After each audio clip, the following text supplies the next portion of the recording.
하겠습니다. 하나님이 우리에게 천명을 주셨죠. 천명은 뭡니까? 하나님의 부르심입니다. 모세는 가시들기 나무에서 부름받았고, 바울은 다메섹으로 가다가 부름받았고, 많은 렘넌트들과 그 성경에 있는 인물들이 하나님의 부름받았습니다.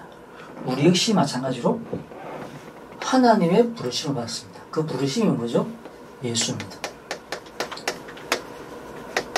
왜 천명이 예수냐? 하나님이 우리를 불러 뭐하려고 하시죠? 구원. 그 구원의 통로와 구원의 완성이 뭡니까? 예수. 그러니까 천명은 예수입니다. 우리가 뭐 다른 특별한 일을 하는 것이 아니라 하나님이 완성하신 그 예수 그리스도의 사역을 내가 받는 것, 그걸 믿는 것, 그게 뭐라고 그랬죠?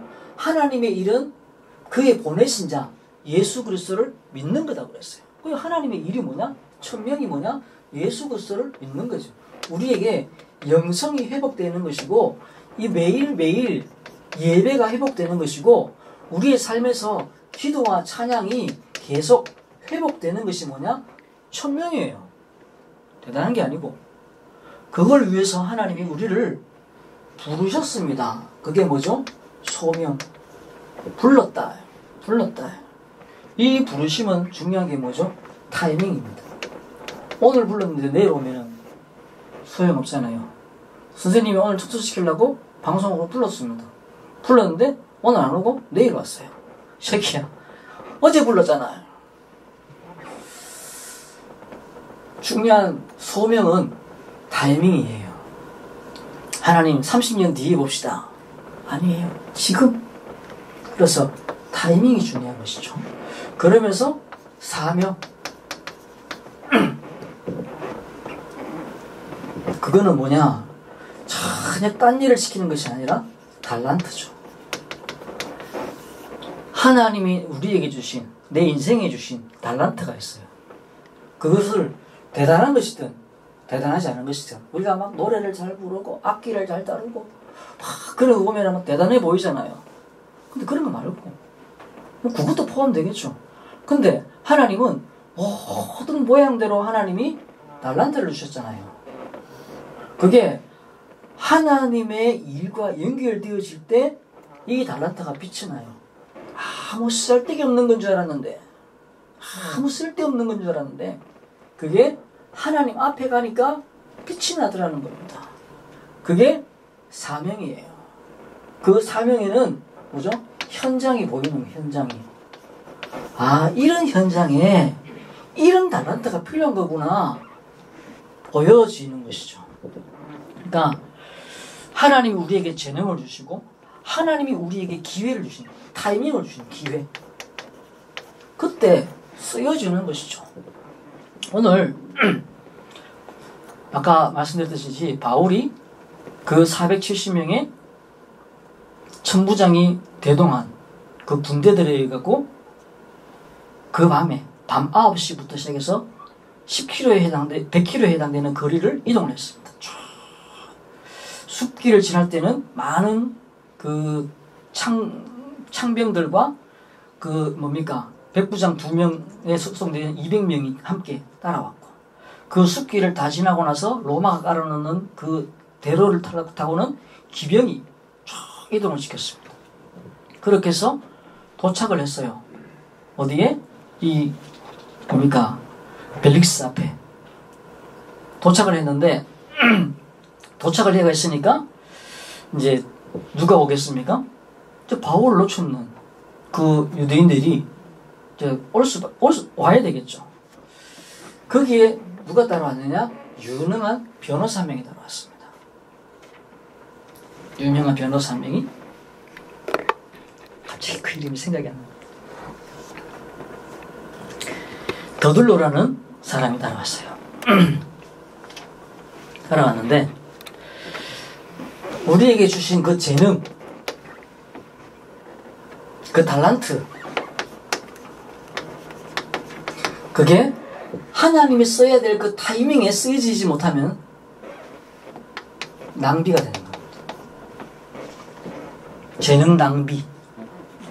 요즘 그 예쁜 연예인들이 이렇게 자기 유튜브나 이런 데다 짤로 얼굴을 막 일그뜨리는, 얼굴을 막 쓴다고 이야기를 해요. 왜 저 예쁜 얼굴 저렇게 쓰지? 막 쓰는 거예요. 막 쓰는 거.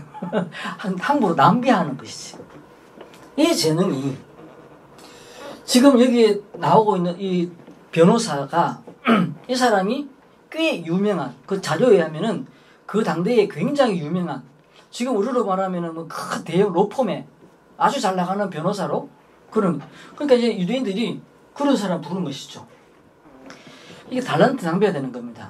우리 다락방 초창기 때 미국 가면은 이제 우리 주로 그때 이제 표현이 그랬어요. 몸빼 두른 아줌마들이 미국까지 가가지고 복음을 전하는데 말이 안 되잖아요.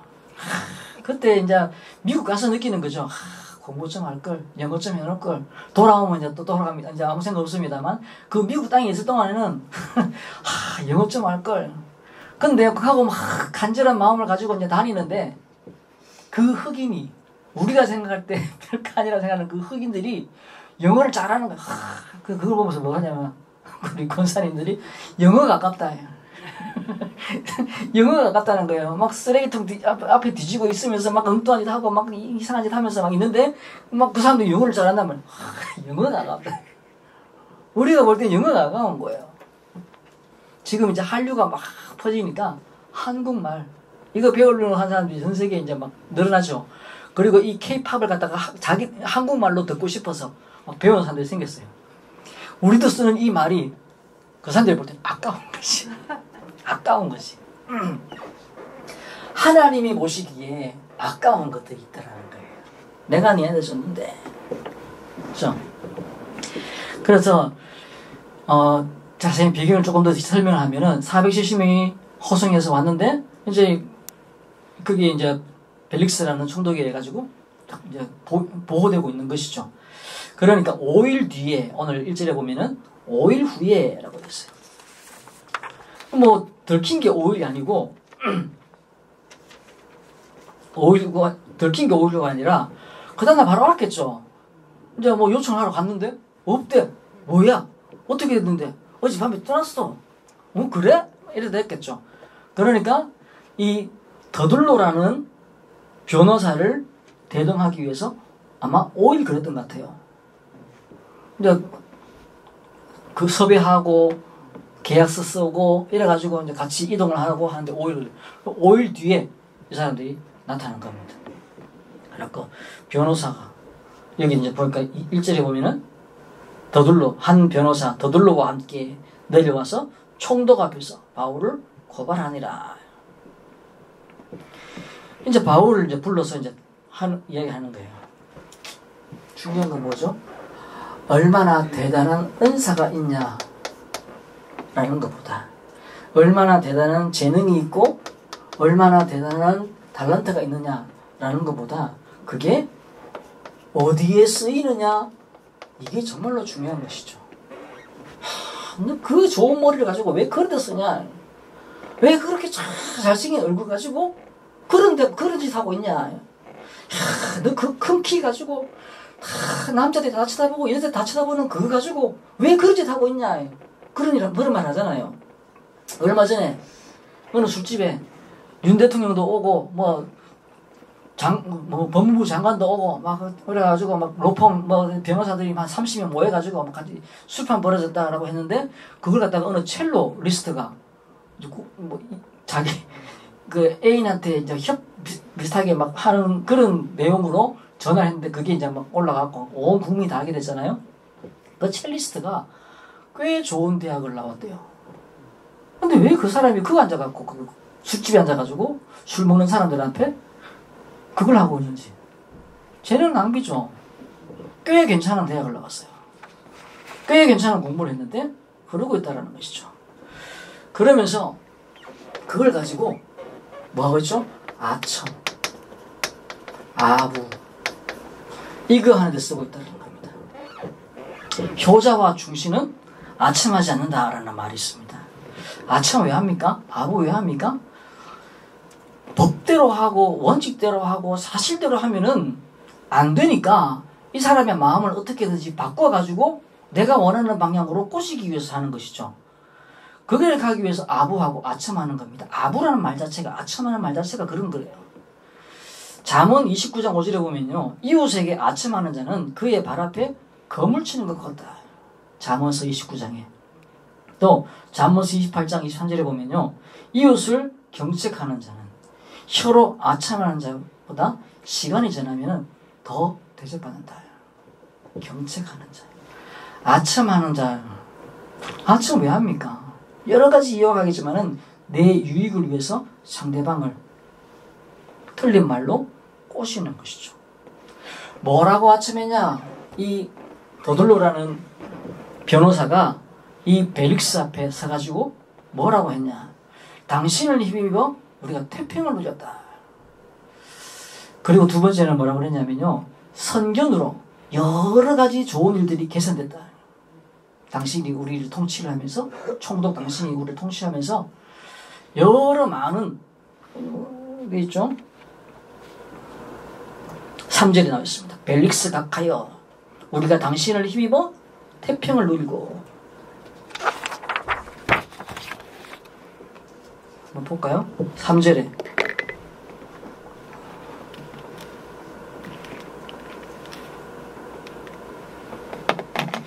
벨릭스가 가요 우리가 당신을 힘입어 태평을 누리고. 3절입니다. 또 민족이 당신의 성견으로 말미암아. 성견이 뭐냐면 신적인 능력이란 말이에요. 그러니까 일반적으로는 성견이라는 말은 앞서 있는 생각이라는 거잖아요. 견해. 근데 이 당시 이 말은 신적인 능력이 있었어, 당신한테. 우리 이 당시에는 주로 이렇게 그 왕을 갖다가 신으로 이렇게 했거든. 신적인 능력이 있어서 당신이 여러 가지 많은 일을 개선했다. 그래서 우리가 어느 모양으로나 어느 곳에서나 굉장히 감사하고 있다. 이렇게 얘기했어요. 실제로는요, 굉장히 이 사람이 통치하고 있는 동안에 폭동, 소욕 많이 일어났어요. 그리고 또 뭐냐, 지금 요 본문의 대대상이 아나니아라는 사람입니다. 이 아나니아 이전에 대상이 요나단이라는 사람인데, 이 사람을 암살했다라는 의심을, 그러니까 딱 드러난 건 아니에요. 그러니까 충독이니까 뭐 그게 드러날 일도 없고 재판도 안 하고 뭐 안 하니까 뭐 드러날 일이 없는데, 암살했다라는, 왜? 자기가 안 맞으니까. 유대 땅의 제일 지도자가 대제사장인데 자기 말 잘 안 들으니까 암살해버리고 아나니아를 세운 것이죠. 그러니까 아나니아는 왜 안 죽입니까? 말이 통하는 사람 세웠겠죠. 그러니까 자기하고 잘 뭐 구작이 되는 사람 세웠겠죠. 어쨌든 그런 관계 속에서 폭동이 일어나고 소요가 일어나고 그랬어요. 그리고 여러모로 어느 곳에서나 어디에서나 당신을 막 감사한다고 그랬는데, 이 사람이 요 시점 이후에 2년 뒤에 쫓겨납니다. 로마에 호출을 받아가지고 이제 쫓겨나는데, 그때 막 모든 사람들이 화도했어요. 길거리 나와가지고. 그게 뭐죠? 감사 안 하고 있다는 뜻이죠. 시겠다라는 말. 그러니까 이런 아첨과 아부의 말, 입에 발린 말, 이런 것들이 결코 사람들을 살리거나 회복시키는 게 아니다는 거죠. 그러니까 자기 중심, 그 방향으로 뭐 하는 거죠? 가스라이팅하고 사람들을 자기가 원하는 방향으로 자꾸 끌고 가는 거예요. 그게요, 처음에는 되는 것 같지만은, 이 육신 중심이라는 것이, 성공 중심이라는 것이 처음에는 뭔가 내 의도된 대로 되는 것 같지만요, 결국 다 왜곡되어지고 무너지고 실패하는 겁니다. 그러니까 우리가 하나님이 원하시는 것이 무엇인가, 그걸 살피기 위해서는요, 내 거를 자꾸 죽여야 돼요. 하나님의 원하심이 뭔가. 바울이 거기에 관심이 있었고 거기에 생각이 있었기 때문에 내가 로마인이다 라는 것들을 이야기하지 않았고, 쟤들 자기 마음대로 막 움직이거나 그렇게 하지 않았다는 거예요. 바울이 처음에는 어땠습니까? 여전히 자기의 기질에 따라서 막 이 사람 안 돼, 저 사람 안 돼, 이 사람 땡겨야 돼, 이런 사람이었어요. 근데 2차 전도 여행을 시작하면서 바울은 어떤 사람이 됐습니까? 막히면 막히는 대로. 문이 막혔는데 그 문을 뚫고 들어가려고 하지 않았어요. 길이 막혔는데 그 길을 갖다가 막 자기가 내려고 하지 않았어요. 아시아로 가려고 했는데 아시아 길이 막혔습니다. 어떻게 해서 뚫고 지나갈 사람이잖아요, 이 사람은. 근데 그러지 않고 하나님의 계획이 무엇인지 살피는 사람이 되었어요. 2차 전쟁, 3차 전쟁에 우리가 쭉 여기까지 봐왔습니다만 그 모든 것에서 바울이 바뀐 게 뭐죠? 하나님의 계획이 뭐냐? 그래서 나는 죽고 이게 훨씬 더 큰 열매를 얻는다는 것을 바울은 가면서 계속 봤어요. 에베소 교회, 바울은 별로 큰 교회를 보지 않았습니다. 그래서 2차 전쟁 마지막 쯤에 에베소를 확 지나가는데 사람들이 나와가지고 좀 더 있어달라. 하나님 뜻이면 오겠지요 하고 떠났어요. 3차 전쟁 시작하자마자 에베소에서 막 폭발적인 역사가 일어나는데 7교회를 세우는 축복된 중심이 되었죠. 바울이 뭘 봤냐? 하나님의 지금 계획이 무엇이냐라는 것을 본 것이지 내가 아참하고 아부하고 내가 원하는 대로 막 사람들을 갖다가 꼬시고 막 이런 걸로 하지 않았다. 그러면서 이 사람이 가지고 있는 이 도들로 오는 사람이 가진 재능과 이 달란트를 헛되게 쓰지 않았다는 거예요. 그런 의미에서 바울 어떤 사람이었냐? 바울의 재능. 바울 역시 마찬가지로 뭐 달변가죠. 바울이 배운 교육 안에는요, 웅변도 들어있고, 변론도 들어있고, 변론학이 들어있습니다. 그럼 어떻게 말을 변론할 것이냐. 그리고 말하는 이렇게 방법도 배웁니다. 그게 그 당시에는 굉장히 중요한 거였어요. 진리가 있다라고 생각하지 않았기 때문에 이걸 어떻게 사람들한테 교묘하게 말을 할 수 있을 것이냐. 이게 학문이었습니다. 그래서 똑똑한 사람들이 이게 다 배웠어요. 바울도 역시 마찬가지로 그걸 아는 사람이었죠. 그런데 이 바울의 고발 내용이 뭐였냐. 그렇게 막 아부해가지고는 바울을 고발했는데 이 사람이 전염병 같다. 지금도 우리가 이렇게 전염병 하면은 이제 막 우리가 했잖아요. 근데 지금 우리가 전염병에 대해서 그렇게 뭐 막 대부분 다 정복되니까. 근데 우리 한 2년, 3년 코로나 때문에 전염병이 어떤 것인지 우리가 봤잖아요. 야, 이게 한번 걸리면 뭐 한 2, 3일 막 굉장히 고생하고 주변 사람 다 단절되고 저거 뭐 이러니까. 그리고 이게 세계 강탈 때 어떻게 되는지 봤잖아요. 이때는요, 전염병 하면 완전 뭐 위생관념 없지. 왜 이게 전달되는지 모르겠지. 우리는 알잖아요. 손 씻으면 된다는 걸 알고 있고, 마스크 쓰면 된다는 걸 알고 있잖아요. 왜 이거 마스크 쓰죠? 비말 통해 전달된다는 걸 아니까. 손을 통해 전달된다는 걸 아니까. 근데 이 당시에는요, 그걸 몰라. 이게 왜 전달되는지 모르는 거예요. 그게 너무너무 무서운 거죠. 너무너무 무서운 거지. 그러니까, 이거 전염병 같은 놈이다. 이렇게 말하니까 그 말 자체가. 두 번째는 뭐냐. 이 사람이 소동, 폭동, 소유를 일으켰다.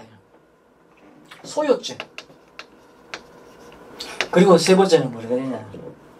성전 모독. 나라의 이단을 쫓아다녔다. 로마가요, 종교를 인정해 줬습니다.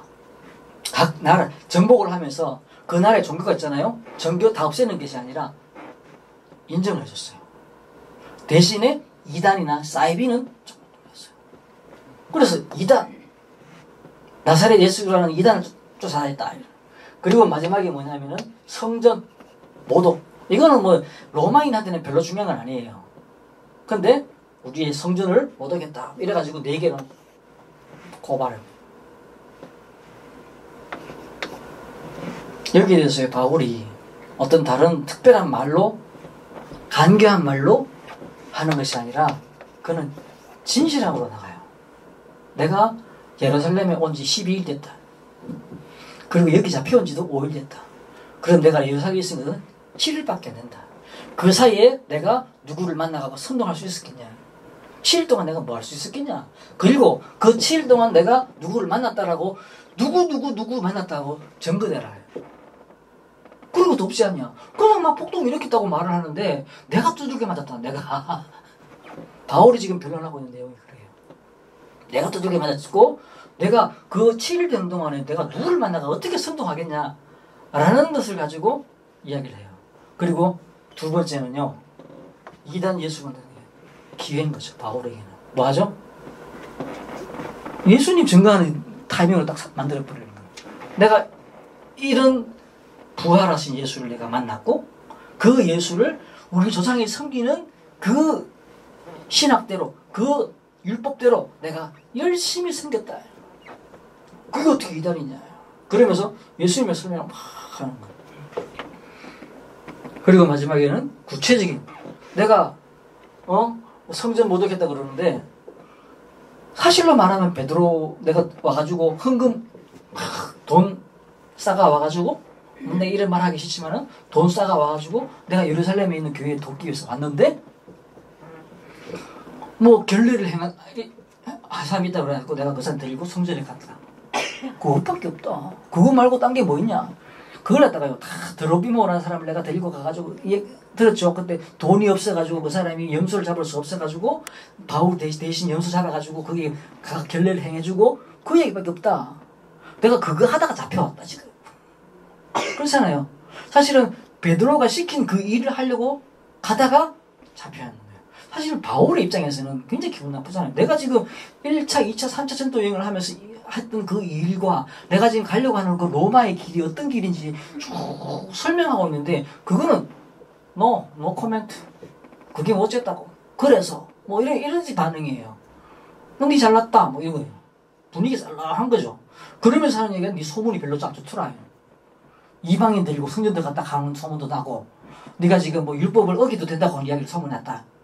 그러니까 여기 드로비모 있으니까 데리고 가가지고 얘가 뭐 어떤 서원을 했는 모양인데 돈이 없어가지고 지금 못하고 있다. 완성을 못하고 있다. 끝을 못 맺고 있다. 니 데리고 가갖고 그 양 좀 잡아가지고 염소 잡아가지고 해라. 그러고 바울이 그게 뭐 기분 안 좋잖아요. 뭐 자기가 있는 사역은 아무 똥대 뿌리고 지금 이제 자기들이 뭔가 된다는 것을 베풀어주는 것 같이 하라 이러니까 근데 바울이 그걸 가지고 오케이 알았다. 그래가지고 이제 드로비메 데리고 성전 앞에 갔는데 그때부터 잡히기 시작해가지고는 사람들이 막 달려들어가고 바울을 갖다 찢기려고 그래서 천부장이 와 데리고 가잖아요. 그게 첫 번째. 두 번째 그래갖고 이제 그 로마 성중이 있었는데 천부장이 데리고 가고 성중이 있었는데 거기서 또 이제 뭐 재판받다고 공회에 데리고 와가지고 네가 뭐 잘못했냐 했는데 내가 사두개인 바리새인이 있는데 나는 부활을 증거하는 것 때문에 믿는 것 때문에 이래 된다 해갖고 사두개인은 부활을 안 믿고 바리새인은 있는데 둘이 싸우고 그 사이에 고래 싸움에 등 터진다고 바울이 그 사이에 끼어 있다가 또 찢기질까봐 천부장이 데리고 나온 거잖아요. 그러고 나니까 이제 사람들이 또 40명이 결사단에 붙어가지고는 우리는 바울 죽이기 전에는 먹지도 않고 마시지도 않겠다는 사람들이 40명 생기는데 이 사람이 자 오늘 이제 어제 그 공회 갔다가 데리고 나올 때 그때 타이밍을 놓쳤으니까 한 번만 더 불러라 대제사장아. 불러가지고 그 사람 데리고 나올 때 우리 공회 오기 전에 내가 죽여버릴게. 그럼 당신들은 뭐 왔는지 안 왔는지도 모르도록 그렇게 내가 만들겠다. 이랬는데 이게 뭡니까? 생질. 와가지고는 이래 됐다. 천부장이 아니 이래가지고 너 입 닫아. 그래서 470명 군사 데리고 가이사랴까지 그날 밤에 쭉 온 거잖아요. 바울이 그 이야기를 쭉 하는 겁니다. 그리고 내가 믿은 예수 그걸 쭉 얘기하는 겁니다. 솔직함과 바울의 변론은 뭐죠? 진실함. 지금 세상은 껍데기가 굉장히 중요한 시대가 되어버렸어요. 그렇죠? 포장이 중요한 시대가 되어버렸어요. 그래서 대중은, 군중은, 사람들은 그 포장에 매료되지고 껍데기에 매료되진 시대예요.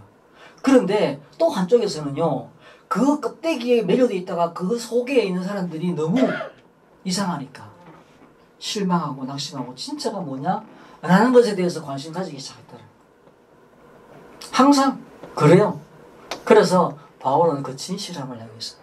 시대가요, 지금 시대만 그렇게 포장을 좋아하는 게 아니라 시대마다 다 그랬어요. 포장이 중요하고 껍데기가 중요한데 거기에 계속 낙심하고 거기에 계속 그러니까 사람들이 우울해지고 사람들이 그래서 무너지고 그래서 그런 말 있잖아요. 오래 보아야 아름답다. 오래 봐요. 교회는요 전부 다 몇 년씩 기본 몇 년에서 10년, 20년, 30년 그 아들 손자까지 보는 것이 교회잖아요. 그러니까 그런 곳에서는요 거짓말 할 수가 없어. 다 알아. 제가 이렇게 고령 와가지고 이 센터 사람들 만나면서 어떤 처음에 어떤 분이 어느 교회 집사라면서 여기 와가지고는 좀 고령 제일교회도 가고 뭐 이러면서 하더라고요. 그럼 저를 만났는데 자기가 막 자기 자랑을 막 하더라고요. 저는 하나교회 있으면서 자기 자랑하는 권사님, 장로님 한 번도 못 봤거든요. 그래서 성도님들이 내한테 자랑할 이유가 없잖아요. 자기 어떤 사람이다 이런 거 자랑할 필요 없잖아요. 한 번씩 그런 사람이 있어요. 자기꾼들. 자기꾼들이 있습니다. 그래갖고 이제 그런가 싶어 보면은 참 그 진짜 얼마 안 돼갖고 드러나요. 근데 이거 하고 오니까 그거 하더라고 있더라고. 야, 왜 이러지? 왜 이러지? 내가 몇 년 뒤에 알았어요. 아, 교회 같이 몇십 년을 같이 보는 사람들이 아니면은 자기 자랑 할 수밖에 없겠구나. 그래야지 나에게 인정받을 수 있고, 그러니까. 그리고 또 그거하고 탁 지나가면 끝이에요. 어떤 사람인지 모르잖아요. 바울이 지금 붙잡은 복음이 단순히 한 번 만나가, 두 번 만나가, 그걸로 뭐 사기치고 지나갈 그런 복음이 아니잖아요. 영혼과 연결되시고, 그죠? 시대와 연결되시는 거잖아요. 그러니까 바울은 진실함을 가지고 설득했다. 왜? 자신이 있으니까. 내 안에 있는 내면이 확실하니까. 나를 인도하고 있는 하나님이 확실하니까. 그거에 대한 믿음이 있으니까 거짓말할 필요 없고 포장할 필요 없고 과장할 필요 없고 그냥 가는 거예요. 나를 보장하시는 분 누구라고요? 하나님이라고요. 나를 인도하시는 분은 하나님이시라고요. 나를 성공시키는 것이 내 회사의 그 부장, 사장이 아니고 하나님이 나를 성공시키는 것이지 이 부장이 나를 성공시키려고 나를 취직시켰냐? 사장이 아니에요.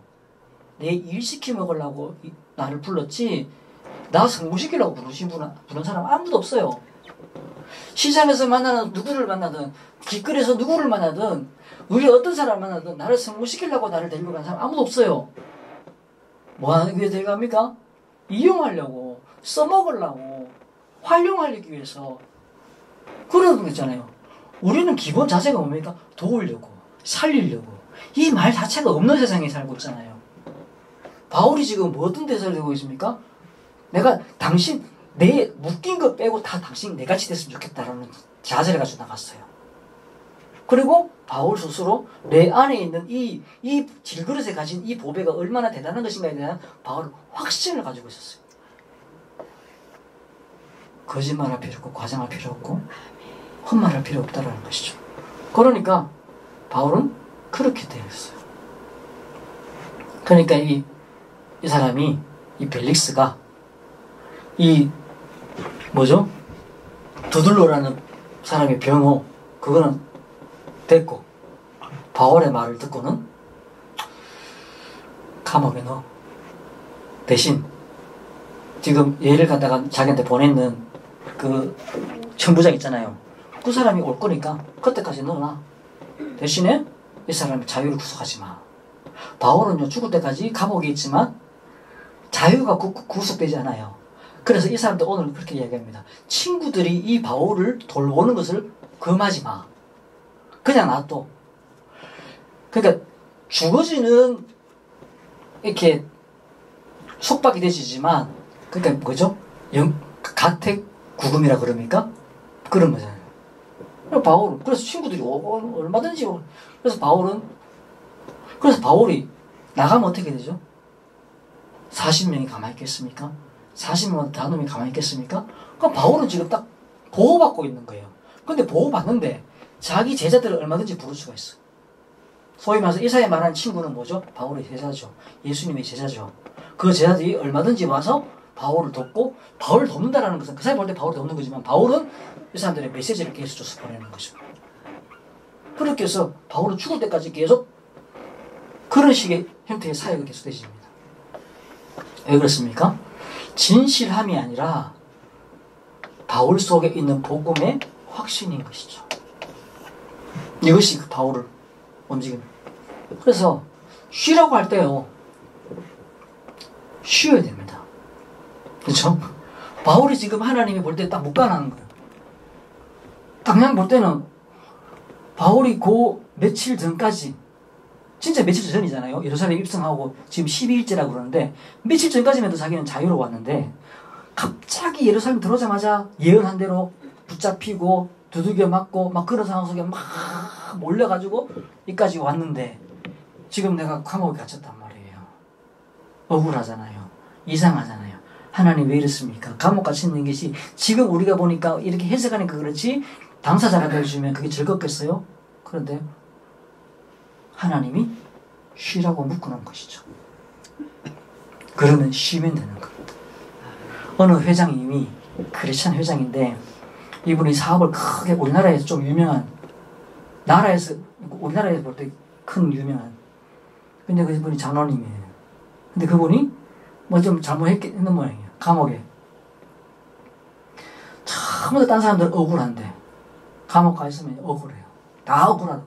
근데 이분이 거기서 하나님의 계획이구나라는 것을 딱 발견했어요. 그래서 거기에 있으면서 계속 주는 밥 먹고 자락하는 시간에 자고 일어나서 일어나고 그리고 성경 보고 이 사람이 고혈압 당뇨가 다 나았고 불면증이 다 났대요. 왜 사업하니까 다 막 못 자고 그러잖아요. 근데 감옥 가갖고 이제 몇 달인지 모르겠는데 하여튼 있고 나니까 불면증 다 나버리고 고혈압 당뇨 다 나버리고 그래서 지금 굉장히 활발하게 살아가고 계신데요. 맞다. 하나님이 쉬라 하면 쉬면 되는 거예요. 하나님이 뛰라 하면 뛰면 되는 것이잖아요. 예레미야를 향해서 하나님이 뭐라 그랬죠? 너는 내게 부르짖으라. 네가 알지 못하는 크고 비밀한 일을 은밀한 일을 내가 행하겠다. 맞죠? 바울에게 그런 일이라는 거예요. 세 번째는 기회예요. 벨릭스라는 총독 굉장한 권력자죠. 이 사람을 조금 소개를 하자면은 노예 출신이랍니다. 굉장한 로마의 객병기에 이 사람이 노예였는데 이 사람이 이제 뭐 해가지고는 자수성가한 사람인 것이죠. 이름은 뭐냐? 행복입니다. 행복. 아까 그 더둘로는요, 셋째 아들이라는 뜻이 있대요. 셋째 아들. 근데 이 벨릭스는 축복이라는 뜻, 행복이라는 뜻이 들어있대요. 이 사람이 어쨌든 뭐 그렇게 했는데 이 사람 아내가 누구냐면 여기 본문에 나옵니다만 드루실라. 이 사람이 헤롯, 예수님이 태어날 때 계셨던 헤롯입니다. 그 이후에 다 헤롯이에요. 이름이 왕 이름이 헤롯인데 헤롯 2세 헤롯. 그래서 예수님이 태어나실 때 있었던 헤롯을 헤롯 대왕이라고 불러요. 그 헤롯 때에 굉장히 많은 사업이 일어납니다. 그렇게 해서 그 지난주에 봤던 그 바울을 예루살렘에서 그 가이사라까지 갔는데 그 가이사라 항구도 사실은 그 헤롯 대왕이 만들었고요. 그 사이에 있던 그 도시도 성경에 있는데 내가 이름 잘 모르겠어요. 그 사이 도시도 사실은 그 헤롯 대왕이 만들었어요. 그 헤롯 대왕이 굉장히 치적이 많습니다. 근데 그 헤롯 대왕의 손녀가 이 사람의 부인이에요. 유대인이라는 뜻이잖아요. 그 여자가 갈릴리 북쪽에 있는 작은 나라에 왕비로 시집을 갔어요. 그런데 이 벨릭스라는 사람이 거기 어떤 뭐 정치적인 이유로 갔다가 그 드루실라라는 여자가 마음에 들었어. 그래서 이혼시키고 뺏어옵니다. 그래서 이때 부인이 돼 있어요. 그래서 자료에 의하면 이 드루실라라는 여자는 세 번째 결혼이었고 이 벨릭스는 두 번째 결혼이었어요. 그래서 같이 있었어요. 이 여자가 이 벨릭스에게 예수에 대한 이야기, 바울에 대한 이야기를 계속 했는 것으로 보입니다. 그래서 이 사람이 바울이 잡혀왔을 때 관심이 가는 거예요. 그래서 그 더둘로가 뭐 이렇게 말하고 난 다음에 이 사람이 보통 이렇게 이런 사람들이 보면요, 이렇게 탁 그 우리나라 재판관 같이 똑바로 앉아 있고요, 거의 누워 있다시피 이렇게 앉아 있습니다. 그래가지고 그러고는 이제 더둘로가 이야기 다 하고 나니까 바울 보고 이렇게 합니다. 여기 보면 그래 나와 있어요. 고개로 말하라고 사인을 줬어요. 이게 뭐 이런 거죠. 말해. 이래가지고 아주 거만한 상황이지만 이 사람 속에 이미 예수에 대한 이야기, 왜 드루실라라는 그 부인이 있었어요. 그래서 드루실라와 벨릭스가 함께 바울에게 예수 이야기를 들으러 옵니다. 여기 본문에 나와 있어요. 뒤에.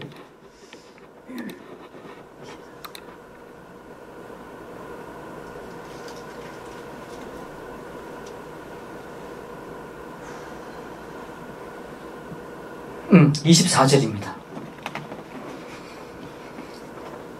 수일 후에 벨릭스가 그의 아내 유대 여자 드루실라와 함께, 이 설명이 다 나왔어요. 유대 여자 드루실라와 함께 와서 바울을 불러 그리스도 예수 믿는 도를 듣거늘. 이미 이 여자가 바울에 대한 호감과 예수에 대한 이야기가 이미 딱 들어있어. 이 이야기를 벨릭스에게 그 전부터 하고 있었어요. 근데 바울이 잡혀오고 나니까 궁금한 거예요. 무슨 이야기지?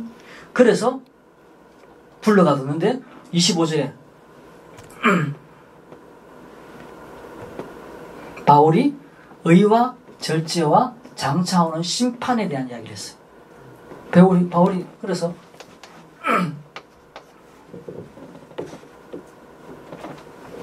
이 사람이 뭐죠? 감동을 입어요.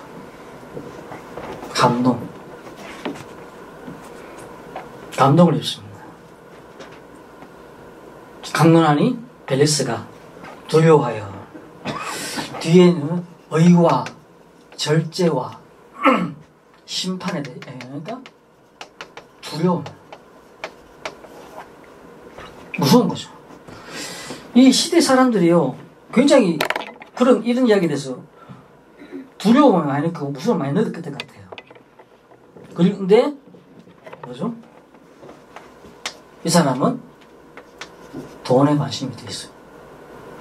저는 여기서 이 벨릭스가 돈을 더 받을까 하여 바울을 자꾸 따로 불렀다라고 되어 있는데, 이 바울이 얼마나 긴 여행을 해가지고 초췌해질 것이고 남루해져 있을 것인데 돈이 있다고 생각하는 것 자체가 참 신기한데, 바울은 이미 많은 제자를 통해서 하나님이 경제적인 부분들을 채우셨다, 그렇게 보여져요. 근데 중요한 건 뭐죠? 이 사람이 이렇게 중요한, 궁금하고 부인도 유대인자고 그렇게 해서 바울의 이야기를 들을 수 있는 기회가 있었고 듣고 싶었고, 그래서 그게 감동도 입었고 두려움도 생겼는데 이 사람이 뭐라 했죠? 영접하지 않았어요. 그러면 그 이후에 또 무슨 일이 일어났을지 모르는 건데 이 사람이 그 시간을 뭘로? 돈으로 바꿔버렸어요. 바울이 돈을 줬는지 안 줬는지 모르지만 굳이 바울이 이렇게 진실함을 가지고 변론을 하면서 돈을 줘가지고 뭘 했겠습니까? 안 했겠죠. 근데 계속 돈 있나 싶어가지고 돈 있는 걸로 보였겠죠. 이 사람 눈에. 이 사람들은요 정확하게 봤을 겁니다. 돈이 있구나 이거 봤겠죠. 그래 불러가지고 자꾸 돈 이야기 했겠지.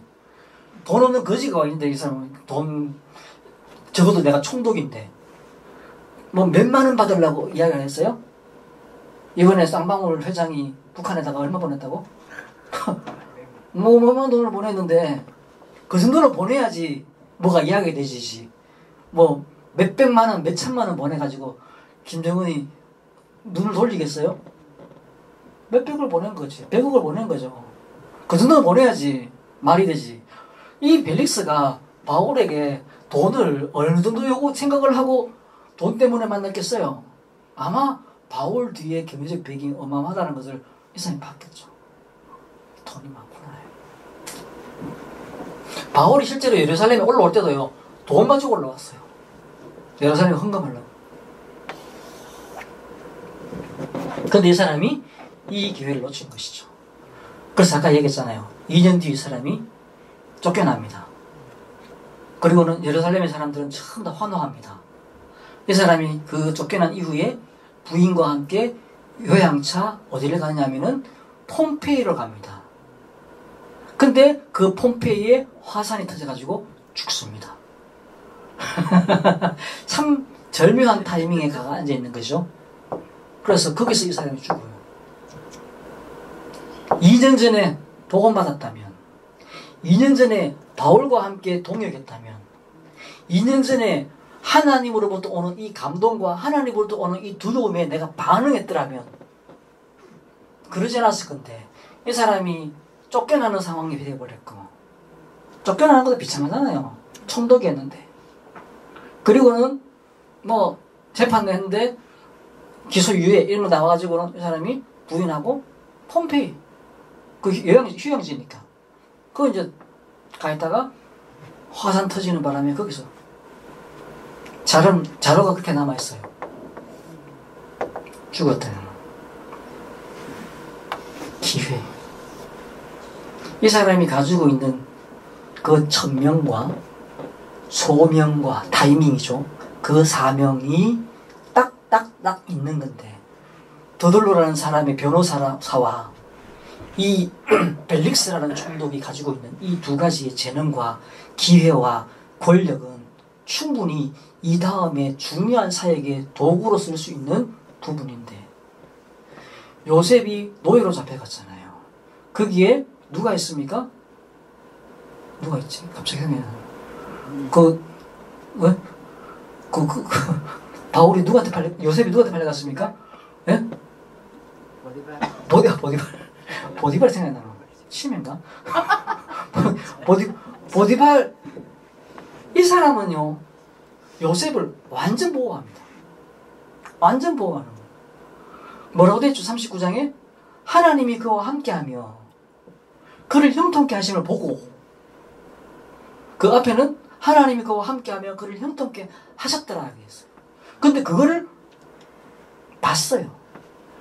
그래서 감옥에 넣지만 자기 아내가 막, 이건 당장 사형감이야. 어디 노예가 내 아내를 건드려? 말도 안 돼. 이래 되면요, 소문 막 나잖아요. 근데 그걸 안 죽였어. 감옥에 넣어놨어. 그러게 있는갑다. 뭐가 있는갑다. 뭐 소문 막 일파만파 터지겠어요? 그럼 바로 그 자리에서 뭐 재판도 없어. 그냥 죽이면 되는 거예요. 근데 그 사람을 어디로 집어넣죠? 자기 집에 있는 감옥에 보호하는 겁니다. 그리고는 술 맡은 관원장, 똥 같은 관원장이 왔을 때 요셉 보고 너 이 사람 좀 보필해. 이렇게 됩니다. 그래서 요셉이 그 떡 맡은 관원장, 술 맡은 관원장을 섬기게 되는 겁니다. 그 주인이 그렇게 명령했기 때문에 가능했던 일이에요. 이 벨릭스, 모든 것을 다 할 수 있는 기회를 가졌고 모든 것을 할 수 있는 상황을 가지고 있었어요. 달란트가 있었고 기회가 있었고 자리가 있었어요. 안 했다. 그랬어. 하나님이 우리에게 어마어마한 일을 하라는 것이 아니라 내게 있는 자연스러운 것을 하라는 것이죠. 내게 있는 그 기회를 쓰라는 것이죠. 말씀 읽겠습니다. 하나님 우리에게 달란트를 주셨습니다. 써야 되죠. 그리고 그 달란트를 가지고 부르심이 있다는 것입니다. 맞아지는 것이죠. 이게 맞아지는 거예요. 아, 맞구나. 맞아지는 거예요. 연결되어지는 것이죠. 그래서 하나님이 우리에게 주신 그 달란트, 바울은 잡혀가면서도 로마 시민권이라는 것을 가지고 있었고, 바울은 헬라어를 능통하게 할 수 있는 기술을 가지고 있었어요. 그리고 그가 가지고 있는 많은 지적인 능력을 가지고 있었어요. 그걸 자랑하는 것이 아니라 사람 살리는데 썼다라고 되어 있습니다. 그가 가지고 있는 경제를 가지고 사람 살리는데 썼다라고 되어 있습니다. 하나님이 내게 주신 것이죠. 이걸 두고서 우리는 영성이 가지지 않으면은 이것 때문에 노예됩니다. 더들로 그가 가진 그 언변 때문에 노예가 되어버리는 거예요. 벨릭스, 그가 가지고 있는 지위와 권위 때문에 노예가 되어버리는 것이죠. 영성이 없으면 그래 되는 거예요. 우리가 영성을 가져야 돼요. 기도 속에. 반드시 그렇습니다. 우리 후대들도 마찬가지예요. 아무리 잘난 아이를 키워놔봐야 영성 없으면요, 그거 가지고 노예 돼버려요. 내가 가지고 있는 뭐 좋은 것들이 있는지 없는지 모르지만 그걸 가지고요, 영성이 없으면은 노예 돼버려요. 내가 돈을 가졌다? 노예 돼버려요. 반드시 그렇게 돼버립니다. 예배 놓칠 때 그러니까 흔들릴 수밖에 없는 거죠. 영성을 위해서 기도. 이번 한 주 동안도 재능과 기회를 놓치지 아니하는, 낭비하지 아니하는 하나님이 우리에게 부으시는 축복 속에서는 그런 은혜 역사 누리시기를 주의 이름으로 축원합니다. 기도하겠습니다. 하나님 감사합니다. 우리를 불러 달란트 주시고, 우리를 불러 기회를 주시고, 우리를 예수 그리스도 안에 있게 하시니 감사합니다. 이 달란트와 이 기회가 하나님 위에 쓰여지게 하시고, 또 그 달란트와 기회를 갈고 닦으며 준비하는 자들 되시도록 인도해 주옵소서. 감사드리며 예수 그리스도 이름으로 기도드리옵나이다. 아멘.